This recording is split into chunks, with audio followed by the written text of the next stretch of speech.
Welcome to Autumn Approved, a channel where we review all things that make parenting easier and also to see if my daughter Autumn approves. Automobiles. On this episode, we will be reviewing the Joey Wagon. This is a new wagon that has the same aesthetic as the Gladly Anthem and the Veer Cruiser, but it is more compact. In fact, it is the most compact wagon with a footwell that I have owned so far. It retails for $649 and comes with the wagon itself, one canopy, one hanging cup holder, and a snack tray. There are 3 different colors to choose from. Additional canopy, snack tray, and other accessories can be purchased separately. The handlebar height is 38 inches, which can feel short for taller parents, but definitely is in line with its compact frame. The inside measurements are as follows.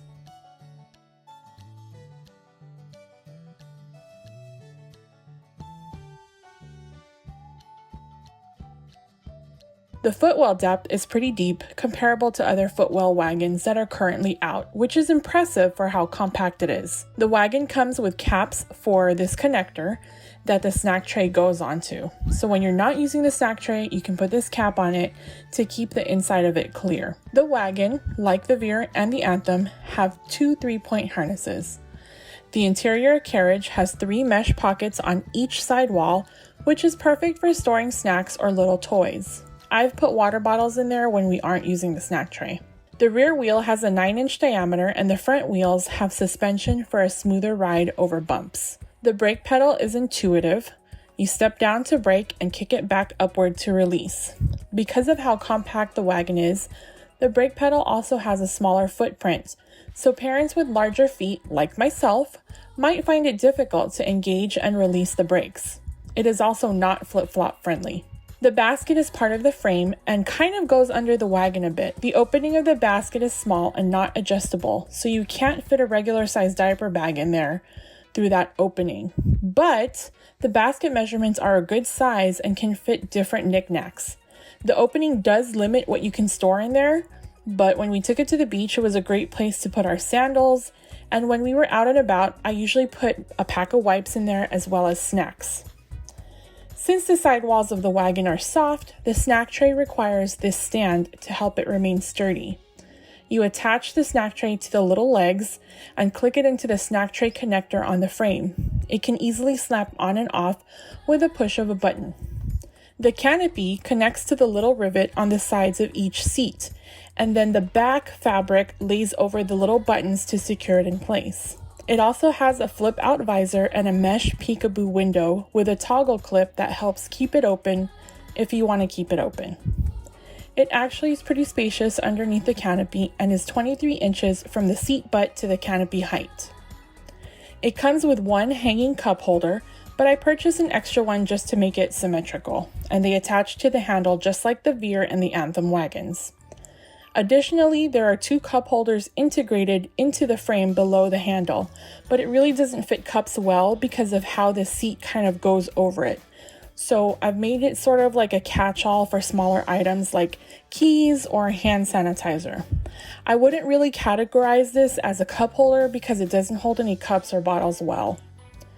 To adjust the handle of the wagon, you lift up on this gray knob and you can lower the handle for pull mode, and that's also the knob that you use to adjust the handle when folding. To fold, you have to remove the canopy and snack tray first. I store the snack tray legs in the footwell, and I take the buttons behind each seat, push down on the buttons, and then guide the seat backs down inward toward the wagon, and then adjust the handlebar down and it will lock in place.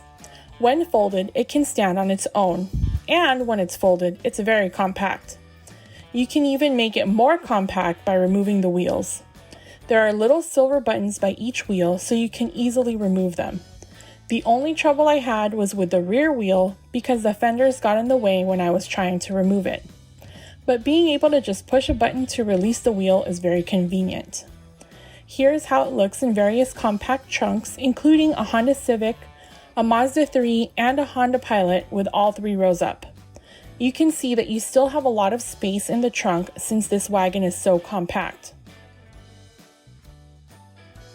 Pushing and pulling this wagon through different terrains was very easy.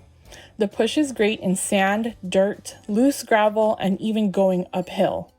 In the loose sand with my 2.5-year-old in the wagon and our giant beach bag, it pulled through the loose sand like a breeze. The push is great, but because I'm so tall and the handle is only at 38 inches, it was more comfortable for me to either pull it or push it leading with the front wheels and having the wagon behind me. So essentially, I'm pushing it backwards versus pushing it leading with the big wheels.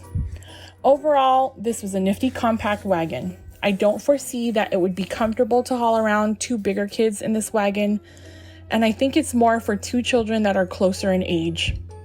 Each seat has a weight limit of 55 pounds, but if your kid has longer legs, the space inside the wagon might feel cramped for 2 tall children.